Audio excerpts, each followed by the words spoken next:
എവിടെ പോയി തപ്പിയെടുത്തു? ടൗണിലെ ഒരു ലോഡ്ജ് മുറിയിലുണ്ടായിരുന്നു. കുറെ ദിവസമായി അവിടുന്ന് പുറത്തിറങ്ങിയിട്ട്. ആദ്യം ഞാൻ വിളിച്ചപ്പോ വരാൻ സമ്മതിച്ചില്ല.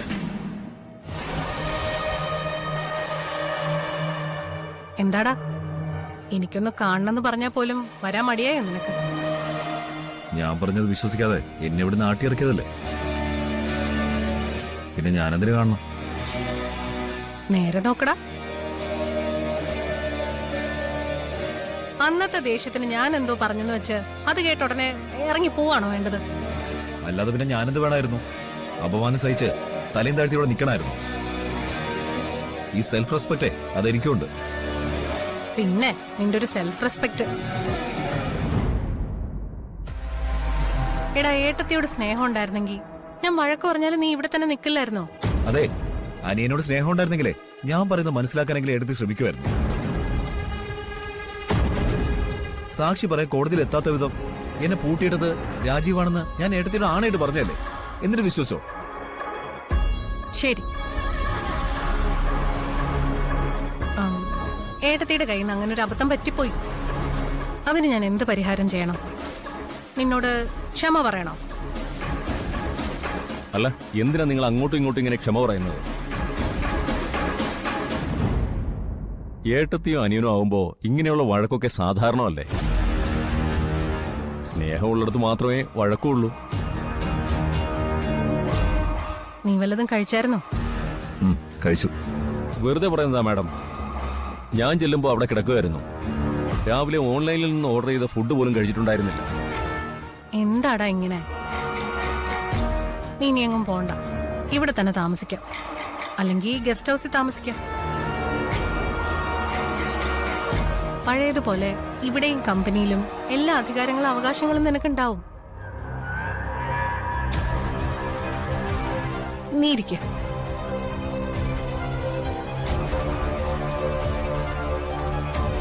ഇപ്പൊ തന്നെ ഞാൻ ജിഎമ്മിനെ വിളിച്ച് കാര്യം പറയാം, പോരെ?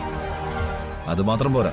പിന്നെ ഇനി ഇതുപോലെ എന്തെങ്കിലും പ്രശ്നങ്ങൾ ഉണ്ടായാ ഞാൻ പറയുന്നതോടെ കേട്ടിട്ട് മാത്രമേ ഒരു തീരുമാനം എടുക്കാവൂ. അങ്ങനെയാണെങ്കിൽ മാത്രമേ ഞാൻ ഏട്ടത്തോടൊപ്പം നിൽക്കൂ. സമ്മതിച്ചു. ഇപ്പൊ നിനക്ക് സന്തോഷായോ? എന്നാ എനിക്കും ചില കണ്ടീഷൻസ് ഉണ്ട്, അത് നീയും സമ്മതിക്കണം.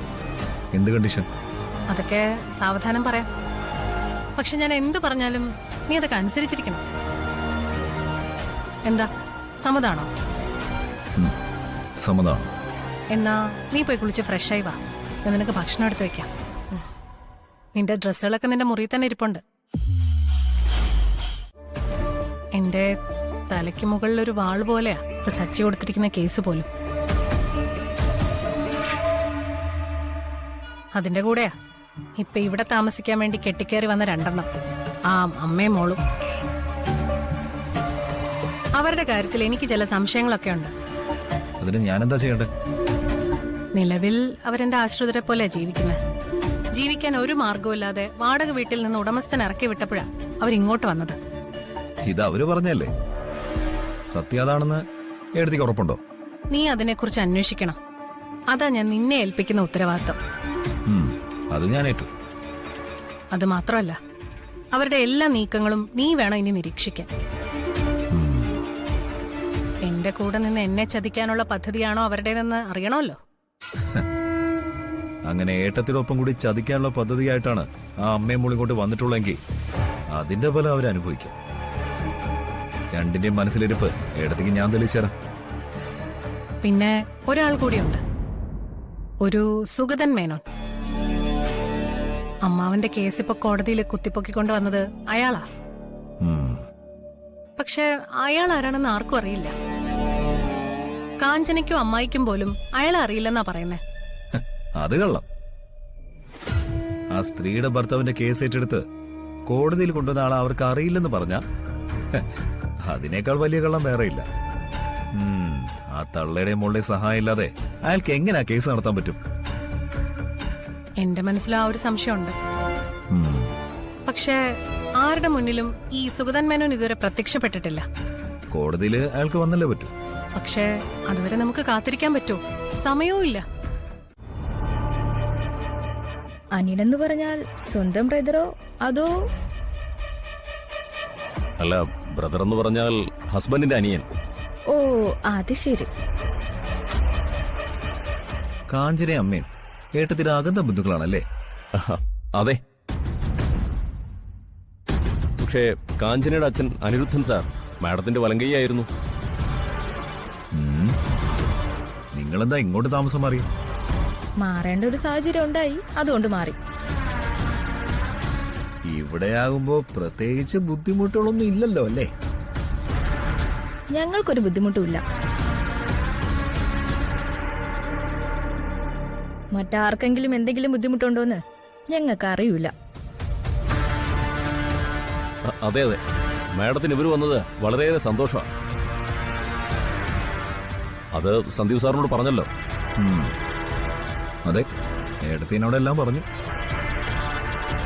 അല്ല, ഞാനൊരു കാര്യം ചോദിച്ചോട്ടെ? ചോദിച്ചോളൂ. ഏട്ടത്തിയുടെ അമ്മാവൻ, ഓ സോറി, കാഞ്ചനയുടെ അച്ഛൻ എങ്ങനെയാ മരിച്ചേ? അറിയില്ല. 10 വർഷങ്ങൾക്ക് മുമ്പ് കാണാതായതാ. പിന്നെ ഈ അടുത്താണ് ഏതോ പാറമടയിൽ നിന്നും അസ്ഥി കൂടെ മറ്റോ എന്തോ കിട്ടിയത്. ആ കേസ് ഇപ്പോഴും നടക്കുന്നുണ്ടല്ലേ? ഇനിയിപ്പോ കേസ് നടത്തിയിട്ട് എന്താ കാര്യം? പോകാനുള്ള ആള് പോയില്ലേ? ഞങ്ങൾക്ക് ആ കേസുമായി ഒരു ബന്ധവുമില്ല.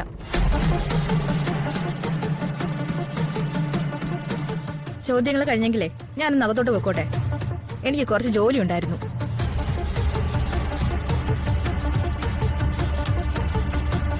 കാഞ്ചന,